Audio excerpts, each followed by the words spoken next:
एक मस्जिद की बुनियाद रखी गई, मगर आवाज हल्की निकली तो नहीं खत्म करूंगा, बढ़ी तो आगे बढ़ूंगा। मुफ्ती आजम का जमाना,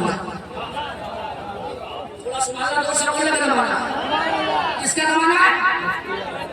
अभी तकसीम हिंदू पाक नहीं हुई है, गाय की बुनियाद रखी गई, थोड़ा मिलकर।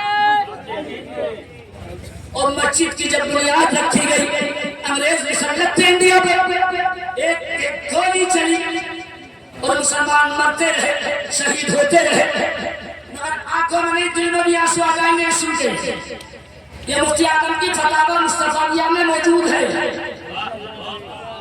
मैंने इसलिए बयान किया ताकि उलमा महसूस कर लें, ये धोखे वाली तकरीर नहीं।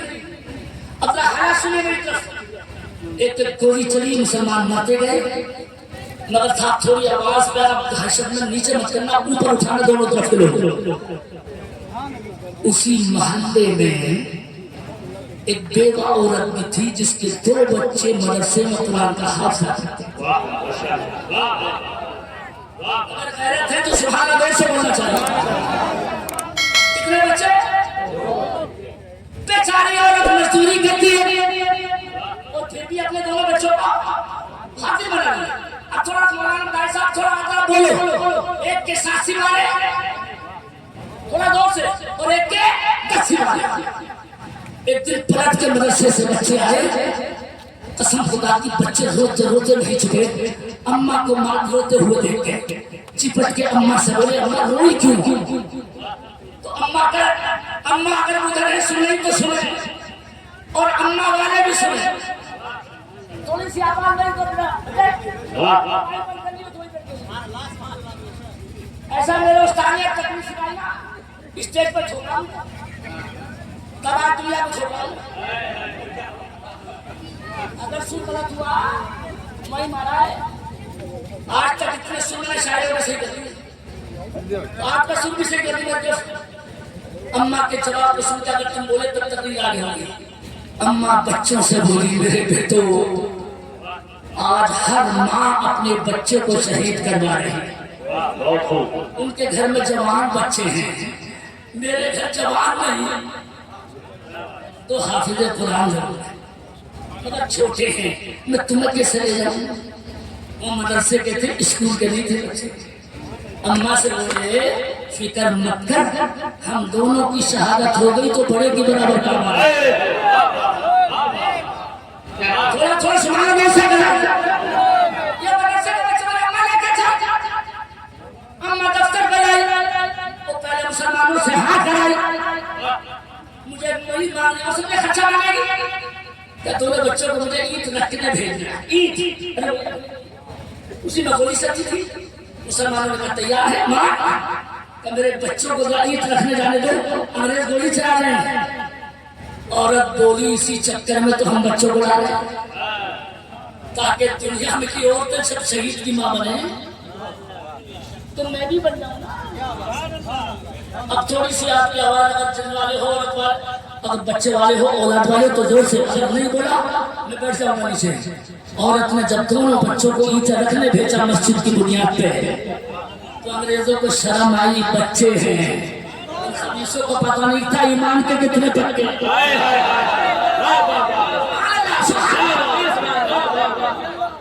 अंग्रेजों ने गोली नहीं चलाई, बच्चे लौट के आए, रोई फिर भी। अम्मा अब क्यों रोई?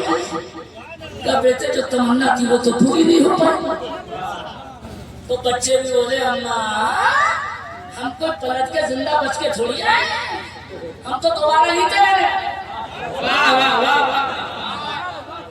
जल्दी से मसाला कैसा बता रहा था, बच्चे 11 मतलब जल्दी से सुभान अल्लाह 11 मतलब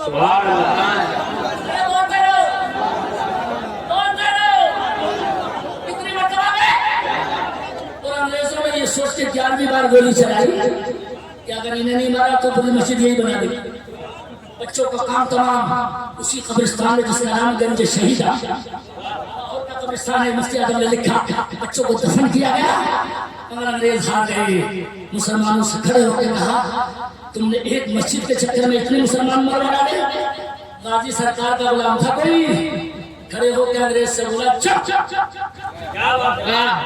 जो मुसलमान खुदा की मस्जिद पे मरे हैं वो मुर्दा नहीं है, वो मुर्दा नहीं है, बल्कि कुरान के फैसले के मुताबिक जिंदा है। अंग्रेज बड़े चालू होते हैं, तो फिर ऐसा करो जो मर गए हैं उन्हें जिंदा दिखा दो और मस्जिद बना लो। ये ऐसी तेरी खीर थी, इसके लिए खाली सकावत भी तैयार नहीं होते। मैं भी कहना तो यार जिंदा कैसे दिखाऊं, मगर लाहौर के जिंदा मुसलमान इस शान के थे। फट से अंग्रेज से बोले ये बताओ देखोगे कब? और आप सुभान अल्लाह बोलोगे कब? अभी नहीं बताया, थोड़ा जोर से बोलोगे कब? ताकि कहते मैं बोलना बड़ा कर याद रखो। देखोगे कब? अंग्रेज बोले कल। आवाज बढ़ाइए, मुसलमान बोले आज। आज नहीं अभी। अंग्रेज बोले नहीं, कल ही का टाइम फिक्स। और अंग्रेज की 12 लोगों की थी, 12 लोगों की थी, सीधे कब्रिस्तान में घुसी और मुसलमानों से बोली जिन बच्चों के चक्कर में हम हार गए उन्हीं बच्चों की कब्र दिखा दे। मुसलमान बोले तुम्हें डर लग रहा अंदर जाने में, इसलिए उन्हीं बच्चों की कब्र खोलते हैं। 4.5 महीने के बाद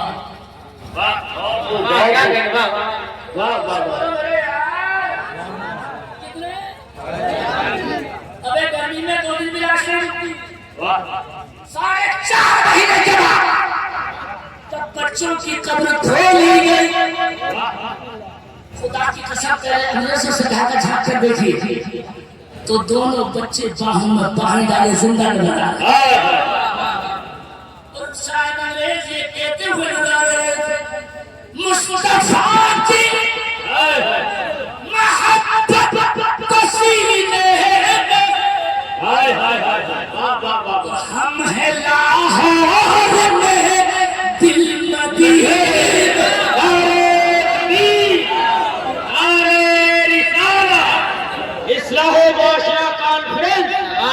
असल के आला हजरत इधर का नारा लगे हल्का वाला आगे बढ़ूंगा इंशाल्लाह।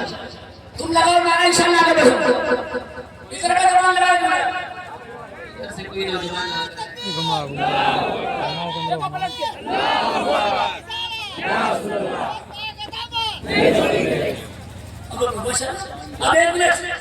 तुमने चचा का जवाब नहीं दिया। अबे चचा ने जमाने में कितना असली घी खाया होगा, तुमने इसका भी ध्यान नहीं रखा। मौलाना हमारे ये नारा लगाए वो बगैर माइक के लगाए, आपकी सबकी आवाज बड़ी तो बात बढ़नी है, लेकिन थोड़ा जोर से और थोड़ी आवाज बढ़ा के दे दियो। खड़े खड़े तकरीर नहीं कर रहा हूँ, बल्कि 2 दिन में खड़े खड़े तरावी में पूरा कुरान भी पढ़ा। और जिसे बहराइच में सुनना हो जलसे के बाद सुन सकता है। इतना कम खम है अल्हम्दुलिल्लाह किताबों में, मगर ऐसा नहीं है कोई वली हूं मैं 5 मतलब पहले दौड़ करता, तब 2 दिन में कुरान पढ़ा। 18 सितारे पहले दिन, अगले दिन 12 सितारे, पूरा कुरान का टाइम होता नहीं, मगर मूड बन गया है इसलिए चल गया। वरना हम 2 घंटे की घंटे में हमारे मेहमान का ख्याल रखना है। और मैं तो ये देख रहा हूँ छाया है इस वीरपुर में है, वीरपुर में ऐसा लग रहा कि जैसे बरेली शरीफ में बोला है। तो शर्म भी रखो थोड़ा बोलने में। अब का पढ़ देखता हूँ हम है लाहौर में दिल, बोलोगे तो मदीने बोलोगे दिल, और बाकी जन्नत में भी ऐसी खुशबू, ऐसी खुशबू नबी के पसीने। मार दो, हट जाओ। फरमाइश करती कमेटी ने इजाजत दो तो पढ़ दो, और मैं बात कर नहीं आ रहा हूं। मारो, हट जाओ। जल्दी इजाजत दो, इजाजत है पढ़ दो। ऐसा नहीं पढ़ूंगा थोड़े देर वाले बोलेंगे तो पढ़ दो, पढ़ दो। मैं जोर से बोला पढ़ दो, इजाजत पक्की। अगले सुन्नत के दिल में हमेशा हल्के बोलो प्लीज सारी। मुस्तफा की मोहब्बत नहीं, मोहब्बत जब तक कुर्सी पे बैठे हो अब तक भागे होते। हाँ सही साहब, इन्होंने कैसे पढ़ा अहले सूरत के दिल में हमेशा, आगे थोड़ा बढ़ा के बात तो कहूँगा, मुस्तफा की मोहब्बत कुछ तो रहेगी